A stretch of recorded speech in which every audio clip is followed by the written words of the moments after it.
আসসালামু আলাইকুম। চলে আসলাম ২৫০০ উপজেলার নৌকাহন এলাকায়। আপনারা দেখতে পাচ্ছেন আমাদের পাশে যে জমিটা, এখানে আখ চাষের জন্য মাটির উর্বরতা অনেকটাই ভালো এবং বিশেষ করে এখানে যিনি কৃষক তিনি কিন্তু পরীক্ষামূলকভাবে এই জমিতে যে তিনি আখ চাষ করেছেন এবং আখ চাষ করে কিন্তু বর্তমানে তিনি স্বাবলম্বী। এখানকার আশেপাশের যারা রয়েছে তারা কিন্তু দূর দূরান্ত থেকে এখানে আখ কেনার জন্য ভিড় জমায় এবং এটা হচ্ছে আধুনিক কৃষির একটি সুন্দর উদাহরণ। আমরা ২৫০০ বিভিন্ন জায়গায় ঘুরতে পাই এবং দেখতে পাই যে আখ চাষ করেই অনেক মানুষ স্বাবলম্বী এবং অনাবাদি জমিতে আমরা চাই অনাবাদি জমিগুলোর মধ্যেও আখ চাষ করে অনেক কৃষক স্বাবলম্বী হোক।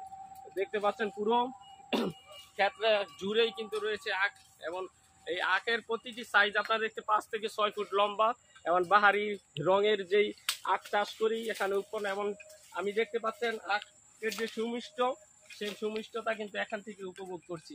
তো আখ চাষের সাথে সম্পৃক্ত যারা তাদেরকে ধন্যবাদ জানাই।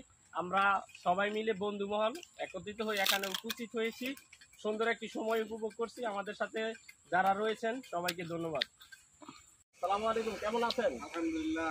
এই যে আপনাদের গ্রামে আসলাম, একসাথে সবাই মিলে আখ ক্ষেত দেখলাম এবং আখও কিন্তু এই জায়গাতে খাইতেছি। তো আপনাদের গ্রামের ঐতিহ্য হওয়া উচিত। উনি প্রথম অবস্থা কিভাবে শুরু করছেন আখ চাষটা? এরা ৫-৬ জন বন্ধু বান্ধব মিলে আসলে এক জায়গায় শখে বসে আর কি। এমনিতে চিন্তা ভাবনা করছে যে আমাদের পাশে একটা গ্রামে চাষ করে ভালো আছে, খুব ভালো আছে। তারা এরা শখে বসে এই একটা করছে। এখন মোটামুটি একটা ভালো পর্যায়ে আছে। খুব ভালো আছে। আসলে কি লাভ হচ্ছে এই